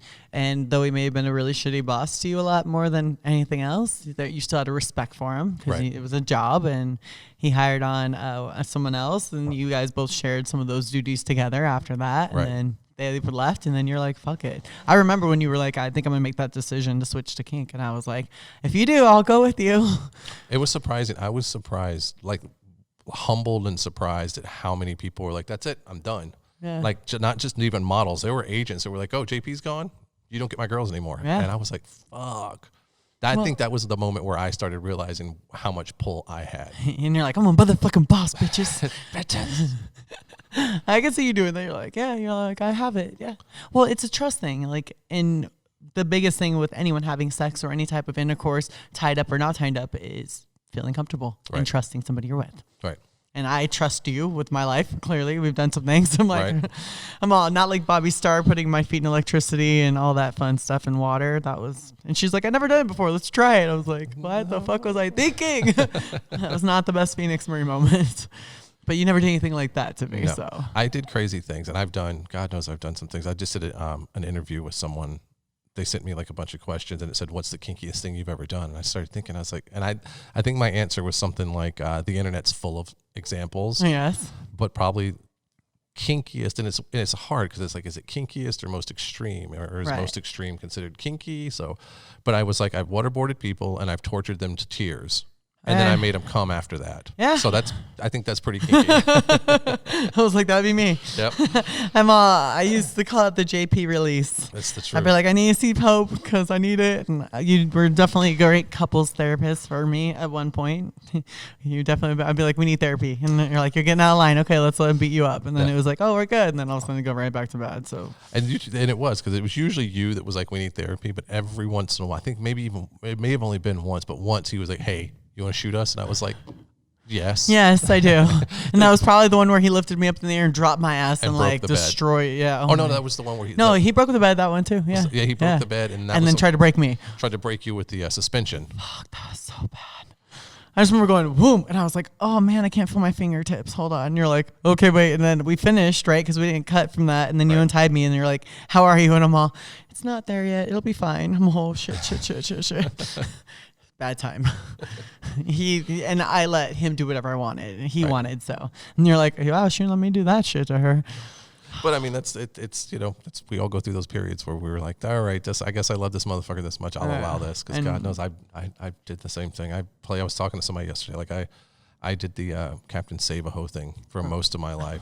Like I didn't sit there and look around the room and go, all right, which one seems the most damage? I'll take that one. Right. But I was attracted, and the girls, the more I got to know them, I'm like, fuck, you are crazy. Yeah. Shit. And not all of them crazy, but some of them, most of them. Yeah. They, like I said, there was the Captain Save-A-Ho thing to where I was like, I can fix them. And the last kind of bad, toxic-ish kind of relationship, a good friend of mine who I'd known for years came up to me, and she was like, listen, JP, she was like, you're a beautiful man, but you can't save them all. You can't fix the world, and you need to make sure you're okay. And that kind of resonated with me. And then I got the job offer to move to California, and it was 2-3 weeks, and I'm like, bitch, it's over. Yeah, like, I'm out. I'm done. It took less than a month for me to be away from the crazy, and I was like, I can't do this anymore. Yep. And then you started dating somebody, and then you married them. Yeah. Well, I remember that. I played a hoe for a little while. Yes. Well, you're allowed to be a hoe. Surprisingly, I don't think you were in the industry. She made a small comeback, and I think she left again. I had a bartender, or no, he was a security guy at the local bar, and he said, I got a girl I want you to meet, because he knew what I did. Yeah. And this is very entry level PA photographer shit. Right. He's like, I got a girl that wants to meet you, and I met her. And then we left the bar and went over to a friend's house, and she showed up, and the next thing you know, we're talking, and she invited me to go to her house, and the sex happened that night, and the next morning it happened again. And I don't even have a car. I'm so fresh to LA. Yeah. And she's like, I'll give you a ride back to your house. And as we're riding, I was like, so what do you do? And she's like, I'm a porn star. And I was like, oh. Because at that point, it was just fetish models. Yeah. I'd never fucked with a porn star. Right. And I was like, oh, okay, cool. And that was the end of it. I never saw her, never heard from her again, and kind of moved on. And like I said, she made a comeback, and I was like, oh, fuck, she really was. Her name was Crystal Summers. I know who Crystal Summers is. Yeah. Little throwback name. Way back. Yeah. Way I think back. she does her own site stuff or OnlyFans or something like that. Yeah. But it was weird. Do you remember Candy Manson? Yeah, of course. I was thinking Candy this whole time. I was like, was he talking about Candy? No. I'm like, everyone thought Candy and I had something going on. Totally, because she was your buddy. Like, I was just like, they have to be fucking for sure. She was the one who told me. She was like, the best way to get over one person is to get under somebody else. That's a Candy statement for sure. She's still the same way. I know. I'm like, I see her on her Twitter every now and then. And if I'm in Chicago, I always try to see her. Yeah. She always makes an appearance sometimes at the Exoticas or something like that. So she still kind of comes around? Yeah, she does. She's doing more of the other outside stuff. So I'm like, yeah, every time I see her or she'll post something, I'm like, oh my gosh. And I know people who used to date her, so they always be like, remember that time I dated Candy Manson? She was original Bonnie Rotten, in my opinion. She was one of the OG badass fucking tat alt girls. Because she was the rock and roll girl. She was the leopard print with the tattoos. She could give zero fucks about anything. Yep. I want to fuck. I want to get my paycheck. Let's go. Yep. What do I got to do? Okay. Can I do whatever I want? Even better. Her and I, the first AVN I went to back when everyone would hang out at the Circle Bar when it was still because it was at the Venetian, yeah. And when it was still the big thing. Yes. And I met up with her, and this is before cell phones were really a thing, so we knew where we were going to be. And her and I met up because we both love Jack Daniels. And I'll take a sponsorship if you want to give it to me. Right? You can put a commercial in here right now, guys. Yeah, right here.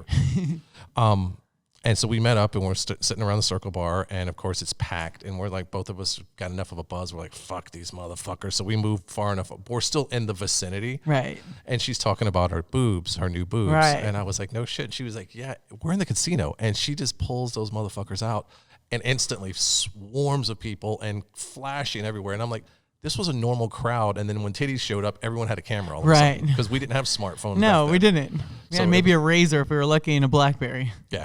We were hanging out at one of the casinos out here, and we're sitting at the bar, another bar, because that's most of my stories. Yes, it's all great stories there. And somebody walks up to us because we're leaning, shooting the shit, laughing about things, and this woman comes up, she's like, would you guys like a photograph? And she looks at me, she's like, let's do it. And I'm like, oh God. So we do the whole, like, she puts her hand on my chest. Oh, the prom one. Yes.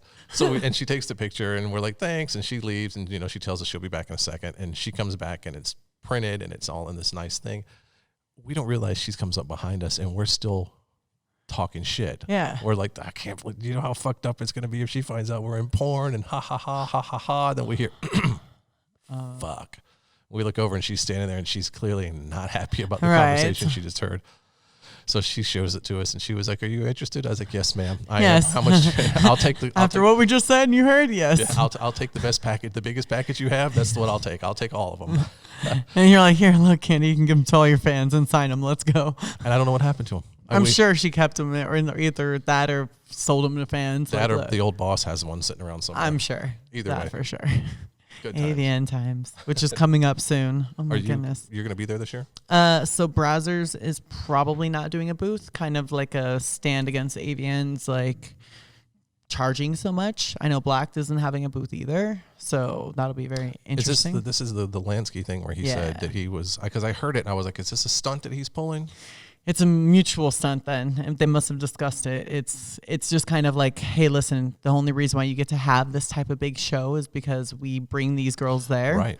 and we're all under contract, so it's not like we can go sign for somebody else. Right. So, and all the big name girls are basically always at our booth. Right. I mean, obviously Jules Jordan has Jada and everybody else, and I love them. Yeah, but the big names still have the girls. Yeah, exactly. And now 2 of your biggest names aren't going to be there. Yeah, you pull Mind Geek and fucking Lansky out. That's those are big space. Yeah.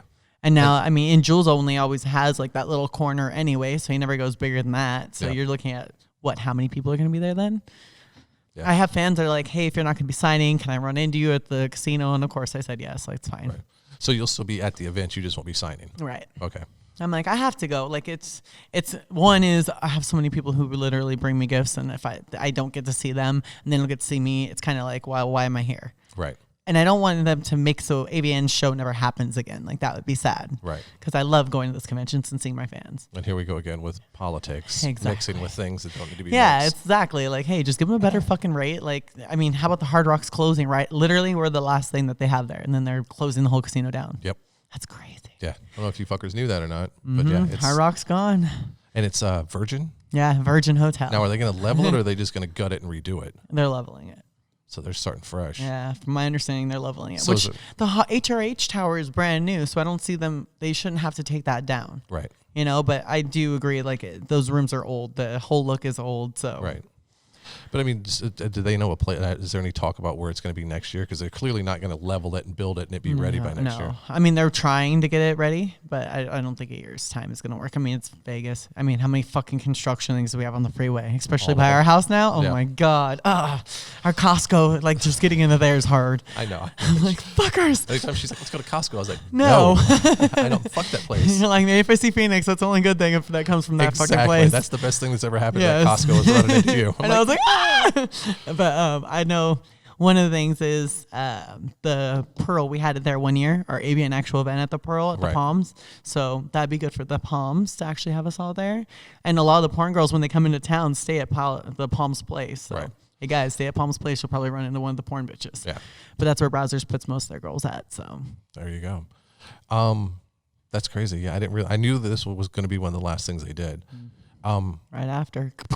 I was just thinking, I was like, you don't have any noms this year because you just now showed back up. Right, exactly. I mean, I don't know if they even had a comeback star category this year. I don't think they did. You should look at the fucking I don't know about both of them have like, where the fuck did that thing come? Like in my head, I sit there and I'm like, what kind of category is that?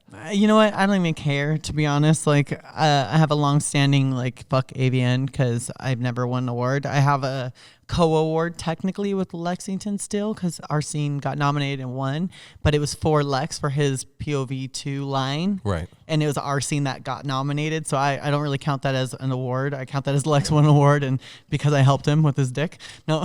But you've never won an AVN award. It's, never won an XRCO award or XBiz. I got nominated to XRCO Hall of Fame this year. Okay. So that's all I want. I want my AVN Hall of Fame and I want an XBiz Hall of Fame. Right. I'm good. I don't care if I win it Best Performer or not. It's the politics, man. Well, guess what? I'll look at some of the girls who won them. Well, yeah, okay, let's all stand up in a line in a big crowd and see who people come up to. Right. I win. And that's what I'm saying. It's politics. And I mean, I'm happy. I'm happy for all of you, just like both of us are. We're happy that everybody gets what they get. But I've seen it and I've only thrown a couple things out there to really kind of get my feet wet with them, because I know about the politics. I mean, with the old company, we got a nomination for our newest site DVD because we put a compilation DVD, a bunch of the solo stuff. You remember the solo shoots? Yeah, of course. And it got nominated for Best BDSM Released. I'm like, that's funny because this same year is the year that he took out a full page ad in the magazine and suddenly we got a nomination. And that was what made me proud about Deception is there was no kink ads going that year. So I told everybody I fucking earned every one of those, just like unless they snuck one in on me, there's not an ad going this year. So like I said, would we look at 9 nominations? Not all of them necessarily are kink. But right. No, but that's awesome. Like it's, you earn that. Like, and that's where getting pre-nommed, right? Doing that part, submitting your stuff, because that's a huge thing, right? And that's something else is I've never been one of those chicks to be like, I don't go to AVN's office and I don't bring them cookies every week like some other people, which I kind of want to name it up, but I won't. But she's literally there every week saying hi to everybody. Right. She makes it a point to be like, you can't get me out of your head and I'm going to be nice to everyone. That's great. That's great marketing. Right. Right. Like that. And I understand that. At the same time though, I'm like, I'm not going to kiss ass for an award I deserve and I earned. Right. Sorry, not sorry. Okay. And like I said, that's the way I am. Like I got the nominations and that's enough for me. Like I accomplished the goal. I made the movies that I wanted to make. They look as good as I wanted them to. Right. And what happens after that's whatever happens. And I don't need, and I think just like with you and your perfect point, I don't need a pretty little statue to prove how good I am at something. Exactly. It's like there's that meme that's been going around forever on the internet. It's like a lion never has to tell you that he's a fucking lion. Yep, 100%. I love that. That's where I'm at. You already know. You're scared already, yeah, so fuck it. I don't need to tell you who I am. And if it's always been that thing, like in that joke that if you walk up to someone and you have to ask them, do you know who I am? Then clearly they don't. And clearly you're not who you think you are. Right. So I hate that shit. Oh God. If a girl ever comes to me like, you know who I am? I'm like, I clearly don't. I'm sorry. But clearly you know who I am. That's why you came up to me. Yeah, you're trying to impress me so you know who the fuck I am. Yeah, it's like, nice. Goodbye. So whatever. It is what it is. Like I said, I'm glad. I'm happy for everybody that's gotten it. That blows my mind that you've never done it. Yep, never gotten any big award ever. You know what? Again, if I cared, I'd be like, I can't believe it. I mean, have I been nominated for awards? Yes, 100%. But at the same time, I know I don't suck the right dick to get those awards. Right. So. Well, look at D. D's the same way. Yeah, he's never won Performer of the Year. Reminds me, I gotta fucking hit him up because I talked to him and he was like, I'd love to. I'm probably gonna be out there soon. Oh. And motherfucker got quiet. Mm-hmm. So I'm gonna hit his ass up. Tommy Pistol responded, said he wants to get on here. Yes, that'd be awesome. I got Owen Gray. That's him and I've been talking. He'll be out here probably in January, February. You'll get so many interviews when the AVN comes. Everyone's out here. Yeah, because I'm going to be like, hey, guys, I know you're out here. Motherfuckers, I know you're here. And you guys can see I'm set up. All you got to do is show up and put the headphones on. Exactly, and talk to me for like 5 minutes. Yeah. Like, you're good. So we'll see what happens. But yeah, D, he's the same thing. D has been up for so many. D goes to AVN and talks to them all the time. And he doesn't just go. That motherfucker shows up and owns that shit. Like he comes in there with God knows what he spends on those fucking suits. He's our little playboy, isn't he? Oh, talk about nails being done, right? He is a pretty motherfucker. He's like, I like him with hair. I hate when he's shaved completely. I'm like, can you do me a favor? Can you get rough? I don't like this baby face stuff. No. He's got such good hair too. Yes. Like he's got when he has his stubble that comes in, like George Michael can't grow. Fuck no, yeah. Grow. And he's still, from what I can see, last time I saw him, when he lets it come out, it's not great. No, it's not great. Like I look like fucking Santa Claus, the biker version of Santa Claus. But you cut it because when I saw you last time, it was way bigger. So. Yeah, I had it. Then the whole beard was gone, so I just trimmed it down a little bit. But no shave November. Come on, you got this. Just grow it back. But I think it was close to November when I finally was like, I got to get rid of this. I got to get rid of the Santa Claus, or people are going to start walking up asking me for things. 'Tis the season and shit. They start asking you for gifts. You're like, that's it. Fuck you, little kids. I'm out. That's it. Fuck all of you. Or you just start wearing the hat and be like, you wanted a pair of handcuffs for Christmas, don't you, little one? Little kid comes with his mom. Why do I want a pair of handcuffs? Santa said I want handcuffs. What the fuck? That's it. Don't go close to Santa. He might spank you. Oh, boy. What I want to say? Oh. Yeah, this has been good. I just looked over and I was like, let's see how much time we're doing, but we're fucking almost an hour and a half deep. Oh, okay. Which I love, and I don't want to cut it short by any means, but I also know that you have things to do. I do. Damn it. But before you go, I always wrap these up with, especially you, because you are queen bitch. You're top of the fucking mountain, and fuck you if you don't believe it, with or without the awards. But what I do is I round these out with having the guest give some kind of advice. Any advice that if you think, whatever you think would be something good to look up to someone coming in and say, hey, you should probably know this coming in. And they've talked about saving your money, investing your money, starting a business, pay attention to people's time and don't be a shitty twat. Yeah. So it's whatever. I had somebody just the one that just went up today. She talks about the, what is it? It's the suppositories that the girls use to keep your pH. Yeah, something Barion, something like that. Yeah. Uh-huh. So it's whatever. But if you had any advice, what would you say? Don't do anything you don't want to do in life. Beautiful. Yeah. Especially in this industry. Yeah. If you don't feel comfortable, if you're not ready, there is no reason why you have to do it, and don't do it for less than you feel you're worth. I don't care if your agent's like, listen, this girl who's this name is this rate. Fuck them. Don't do anything you don't want to do for however much you want to get paid for it and how you want to do it. Right. Guess what? There's no porn if you're not in it. Right. It's like, and there are a million other girls, and I just laugh and I'm like, guess what? There are a million other girls to do it, but no one's going to do it like I do it. Yeah. And you should feel the same way about yourselves. And I don't care if you're brand new to establish, like, this porn industry is built based on women. I know a lot of people try to say it's like, oh, it's misogynistic and guys control it. No, guess what? We control how we fuck. That's facts. I've never had a director my entire career, probably from year 10 on, tell me how to fuck. Right. That's the last thing. I'll laugh and I'll be like, no. I'm going to do what I do and you capture. Okay. Your job is to direct as far as getting the right image, making sure I have the right outfit on, the right photos are taken. My job is to fuck how I fuck because that's why guys are watching. Right. And this should be the same for every person that comes in. Right. Guys too. Now guys are actually like charging more money to do anal scenes. They don't want to do anal scenes. So they're charging companies more. It's like, listen, I'm tired of getting shit on. I don't want to get fucked by this bitch. I know she's always dirty, like stuff like that. And I agree. Right. Guy, girl, doesn't matter. Do whatever you feel comfortable doing. That's my only advice. I agree 100%. And I think it goes with like all of them. It goes with when you're asked to do something, to like what you said, like, or you're not ready to do anal, you don't want to do bondage, or you don't want to do, the triple anal gangbang or whatever. And I think the same thing applies to when you're on set, when it comes down to it and you've been booked and you know what you're going to do and everything's there, and you can always tell people no. Right. No matter what, your career's not over. Right. You're not going to be if you constantly say no and you become a point to where why are you here because you say no to everything, is a different story. Yes. But to always be empowered to know you get to control your body and say no when you want to say no. Yeah. I mean, I've said no to people who are extremely well-known male talents and they'll try to do something. I'm like, no. And I literally say no during the scene and they stop. It's never, and I mean, this is 13 years later. I'll tell a guy who's 20 years in, who's Mr. Everyone Knows Performer of the Year. And I'll be like, hey, listen, I don't feel comfortable doing that. No. Right. And they'll stop. Because again, they respect you.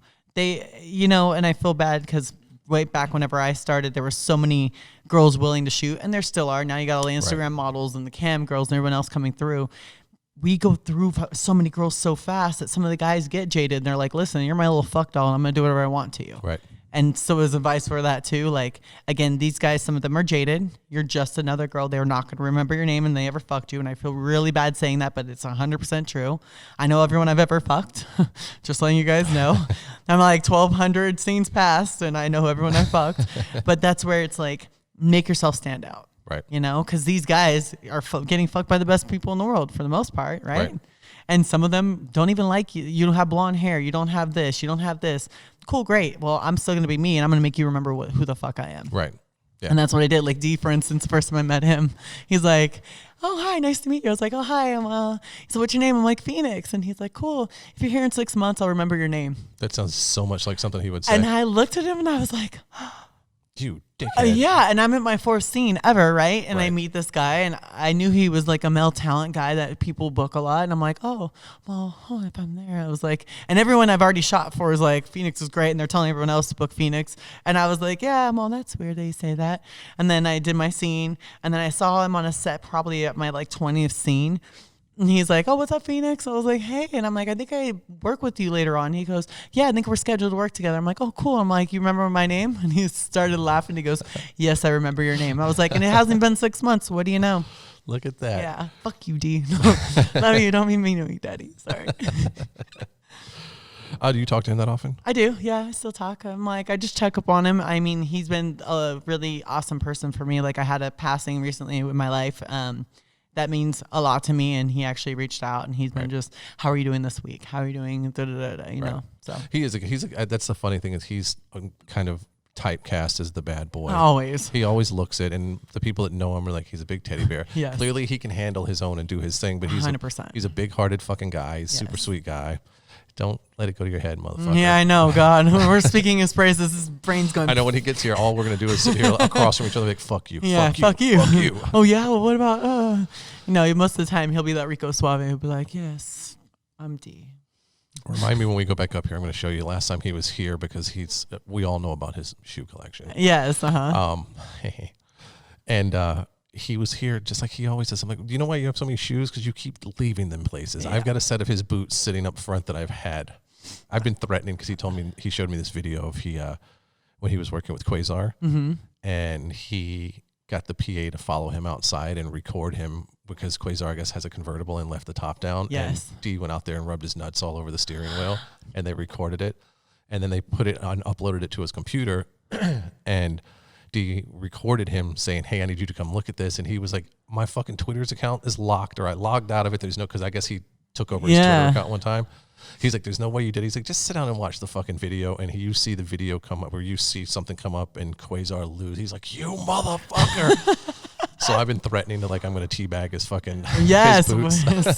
You should. But the thing is, I also know him well enough that I don't know that I want to start that. Okay, how about I'll go and rub my vagina all over his boots? That'll just make him happy. Yeah, that's true.